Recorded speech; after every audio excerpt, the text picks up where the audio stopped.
Praise the lord. ప్రభువైన యేసుక్రీస్తు నామంలో మీ అందరికీ శుభాలు కలుగునుగాక.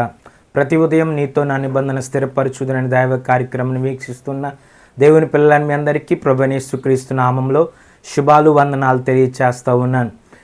ఈ ఉదయకాల సమయంలో నూతనంగా ఎంతమంది అయితే ఈ కార్యక్రమాన్ని వీక్షిస్తున్నారో మీ అందరికీ కూడా ప్రభువైన యేసుక్రీస్తు నామంలో శుభాలు కలుగునుగాక. ఈరోజు దేవుడు మనకు అనుగ్రహించినటువంటి వాగ్దానము లూకాసు సువార్త 19వ అధ్యాయము 6వ వచనంలో ఇలాగు రాయబడి ఉంది. అతడు త్వరగా దిగి సంతోషముతో ఆయనను చేర్చుకొనును. దేవుని పిల్లలారా, దేవుని యొక్క వాక్యం తెలియచేస్తుంది. ఉదయకాల సమయంలో దేవుడు మనకు అనుగ్రహిస్తున్నటువంటి వాగ్దానము, అతడు త్వరగా దిగి సంతోషముతో ఆయనను చేర్చుకొనును. దేవుని పిల్లలారా, దేవుని వాక్యం తెలియచేస్తుంది.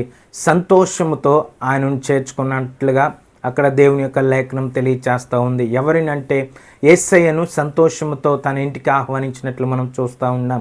అక్కడ పై వచనంలో మనం చూస్తే కనుక అక్కడ మనకు కనబడుతుంది, యేసుక్రీస్తు ప్రభువారు ఆయన ఎరుకో ప్రాంతం గుండా ఎరుకోకి వచ్చినప్పుడు ఆ ఎరుకో ప్రాంతంలో ఆయన సువార్త ప్రకటిస్తూ ఉన్నాడు.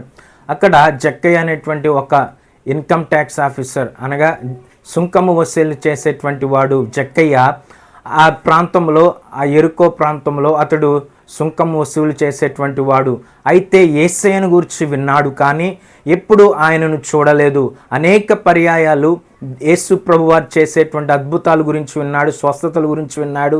ఆయన ఎట్టివాడో విన్నాడు, కానీ ఆయనను ఎప్పుడు కూడా ఈ యొక్క జక్కయ్య చూసి ఉండలేదు. కాబట్టి యేసుక్రీస్తు ప్రభువారు ఆ ఎరుకో మార్గం గుండా వెళుచుండగా ఆ జక్కయ్య అనుకున్నాడు, ఎలాగైనా సరే ఈ మార్గం గుండా యేసయ్య వెళ్తున్నాడు కాబట్టి ఆయన ఎలాగుంటాడో, ఆయన ఎటువంటి వాడో చూద్దాం అసలు అనేసి ఆ జక్కయ్య అనుకుంటూ ఉన్నాడు. ఎప్పుడైతే యేసుక్రీస్తు ప్రభువారు ఆ దారిన వెళ్తున్నాడని తెలిసిందో, పొట్టివాడు కాబట్టి జక్కయ్య పొట్టివాడైనందున అతడు అక్కడ దగ్గరలో ఉన్నటువంటి ఆ మార్గంలో ఉన్నటువంటి మేడు చెట్టు అతడు అక్కడ ఉన్నటువంటి చెట్టును ఎక్కి ఆ చెట్టు కొమ్మల మీద చూస్తూ ఉన్నాడు. చెట్టు మీద నుంచి యేసయ్య ఎవరో అని చూస్తూ ఉన్నాడు. ఎప్పుడైతే యేసయ్య ఎవరో అని చూస్తూ ఉన్నాడో, యేసయ్యను చూడాలనే ఆశ జక్కయ్యలో కలిగిందో, వెంటనే మేడి చెట్టు ఎక్కాడు. చెట్టు ఎక్కి యేసయ్యను చూడాలనుకున్నాడు. అంతమంది జనసమూహంలో, అంతమంది జనాల మధ్యలో యేసయ్య ఎలాగుంటాడో జక్కయ్యకు తెలియదు, కానీ యేసయ్యను చూడాలనేటువంటి ఆశ జక్కయ్యలో కలిగింది.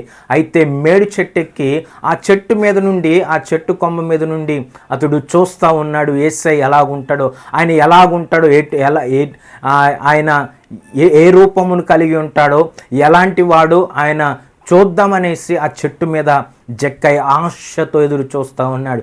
ఎప్పుడైతే ఆశ కలిగి ఆయనను చూడాలని ఆశపడుతూ ఉన్నాడో, ఎప్పుడైతే ఆయనను ఆశతో ఎదురు చూస్తూ ఉన్నాడో, యేసయ్య ఆ ప్రాంతంలో వెళుతూ ఉండగా ఆయన ఆ సమయానికి ఆ చెట్టు కిందకు వచ్చి ఆయన చెట్టు కింద ఆగి, జక్కయ్య త్వరగా దిగి రమ్ము అని చెప్పి ఆయన ఆ చెట్టు పైన ఉన్నటువంటి జక్కయ్యను చూచాడు.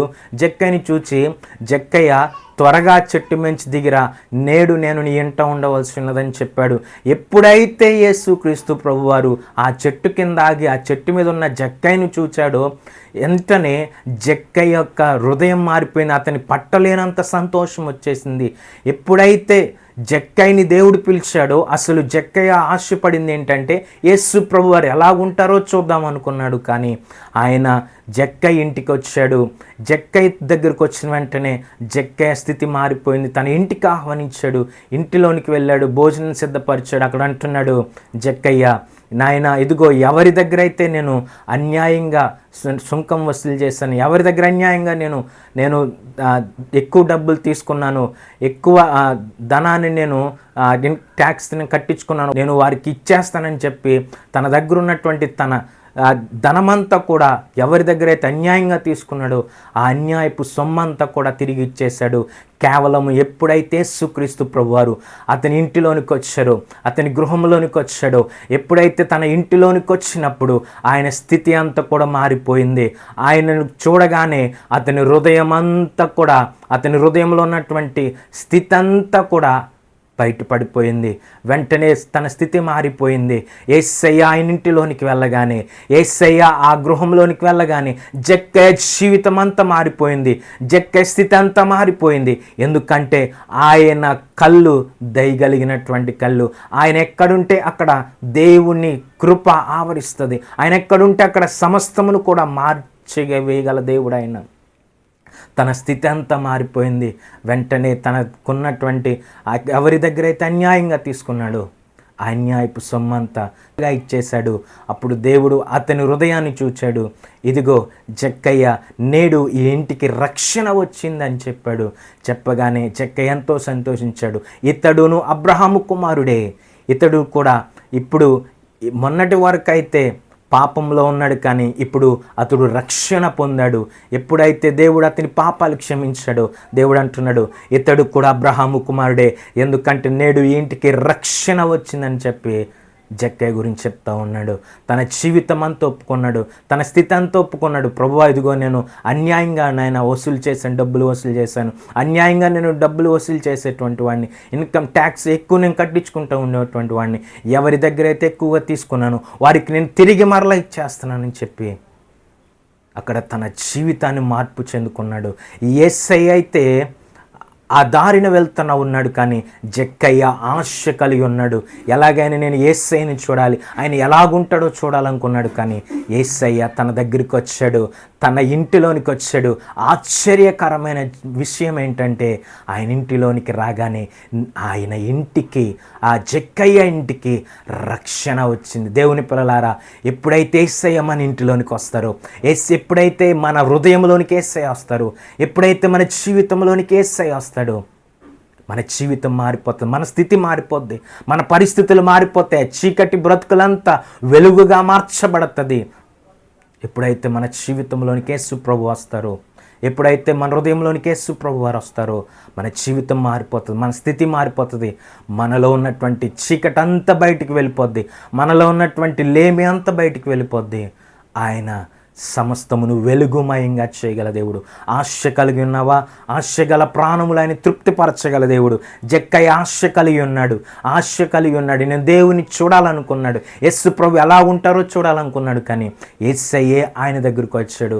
ఆయన దగ్గరకు వచ్చి, జక్కయ్య, నీవు త్వరగా దిగిరా, నీవు ఇక్కడ ఉండటానికి వీల్లేదు, ఈ చెట్టు మీద ఉండటానికి వీల్లేదు, నేను నేడు నీ ఇంటికి వస్తాను, నీతో ఉండటానికి వస్తున్నాను, నీ ఇంటిలో బస చేయడానికి వస్తున్నాను అన్నప్పుడు జక్కయ్య ప్రేమతో ఆహ్వానించాడు. దేవుని పిల్లలారా, ఆశ కలిగి ఉన్నావా? దేవుడు నీ జీవితంలోనికి రావాలని ఆశపడతా ఉన్నాడు. నీవు ఆయన చేర్చుకుంటావా? నీ ఇంటిలోనికి రావాలని ఆశపడతా ఉన్నాడు. ఈ ఉదయకాల సమయంలో ఆయన నీతో ఉండాలని ఆశపడతా ఉన్నాడు. నీ ప్రతికూల సమస్యలన్నిటిని కూడా ఆయన విడిపించాలని ఆశపడతా ఉన్నాడు. నీ కష్టాలన్నీ కూడా ఆయన తీర్చాలని ఆశపడతా ఉన్నాడు. నీవు ఆయనకు సమయం ఇస్తావా? నీవు ఆయనకు చోటిస్తావా? ఎప్పుడైతే నీవు ఆయనకు చోటిస్తావో నీ జీవితం మారిపోద్ది, నీ పరిస్థితులన్నీ మారిపోతాయి. నీలో ఉన్నటువంటి ఆ యొక్క చీకటంతా కూడా తొలగిపోయి ప్రశాంతమైన జీవితం, ప్రశాంతమైనటువంటి మనశ్శాంతి లేని జీవితాలు మనశ్శాంతిని దేవుడు అనుగ్రహిస్తాడు, నెమ్మదినిస్తాడు, సంతోషం వస్తుంది. ఎప్పుడైతే జక్క ఇంట్లోనికి యేసయ్య వెళ్ళాడో అతనిలో చెప్పలేనంత సంతోషం, పట్టలేనంత ఆనందం చూశాడు. దేవుని పిల్లలారా, మనము కూడా యేసయ్యను మన ఇంటిలోనికి ఆహ్వానించినప్పుడు ఆశ కలిగి ఆశతో ఉంటే దేవుడు నీ ప్రాణం తృప్తిపరిచే, ఆశ గల ప్రాణములను తృప్తిపరిచే దేవుడు, నీ ఆశ గల కోరికనని నెరవేర్చే దేవుడు ఆయన నీ ఇంటిలోనికి వస్తాడు, నీ జీవితాన్ని మారుస్తాడు. ఉదయకాల సమయంలో ఆయన నీ ఇంటిలోనికి చేర్చుకోగలిగితే, నీ గృహంలోనికి చేర్చుకోగలిగితే, నీ హృదయంలోనికి చేర్చుకోగలిగితే నీ జీవితం మారుతుంది. అబ్రహాము కుమారుడే అని చెప్తా ఉన్నాడు, ఎందుకంటే నేడు ఇంటికి రక్షణ వచ్చింది. ఆయన పాపాలు క్షమించాడు దేవుడు. ఈరోజు నీవు కూడా ఏ పాపంలో పడి ఉన్నావో, ఏ బంధకాలలో పడి ఉన్నావో, ఏ శత్రు బంధకాలను చిక్కుబడి ఉన్నావో వాటన్నిటిని కూడా విడిపించాలని దేవుడు ఆశపడతా ఉన్నాడు. అటువంటి కృప పరిశుద్ధ ఆత్మదేవుడు మనందరికీ అనుగ్రహించును గాక. ఆమెను ప్రార్థన చేసుకుందాం. మహాపరిశుద్ధుడవు నాయన, మహోన్నతుడు ప్రభువా, సర్వశక్తిమంతుడవు నాయన, ఉదయకాల సమయంలో నిశ్చయంగా ప్రభువా జక్కయ్య ప్రభు ఆశగల ప్రాణం తృప్తిపరిచావు. జక్కయ్య అయితే ప్రభువా నేను ఎవరు ప్రభువా నేను చూడాలనుకున్నాడు, కానీ జక్కయ్య దగ్గరికి వచ్చావు ప్రభువా. ఉదయకాల సమయంలో ఎప్పుడైతే ప్రభు ఆయన చెక్క ఇంటికి నువ్వు వెళ్ళావు, ఆయన స్థితి అంతా మారిపోయింది ప్రభు, అతని పరిస్థితి అంతా మారిపోయింది, సంతోషం వచ్చింది, ఆ ఇంటికి రక్షణ వచ్చింది ప్రభు. నాయన ఇంకా ప్రభు పాప బంధకాల్లో బంధించబడి ప్రభు నాయన మరణ వేదనల చేత ప్రభు, శ్రమల చేత ప్రభు, బాధల చేత, ఇబ్బందుల చేత ప్రభు నాయన సాతాను కట్ల చేత బంధించబడిన ప్రతి బిడ్డకు విడుదల దయచేయమని, నీ నామానికి మహిమ తెచ్చుకోమని, వాక్యం వింటున్న ప్రభు, ఈ కార్యక్రమం చూస్తున్న ప్రతి బిడ్డ దీవించి నీ కృపలో బలపరచమని ప్రభు, మీరే మహిమ ఘనత ప్రభువాలు నాన్న మీకు ఆరోపిస్తూ నజరేయుడైన యేసుక్రీస్తు పరిశుద్ధ నామములో అడిగి ప్రార్థించి వేడుకుంటున్నాం తండ్రి, ఆమేన్. Praise the lord. దేవుడు మిమ్మల్ని మీ కుటుంబాలను దీవించి ఆశీర్వదించును గాక. ఆమేన్.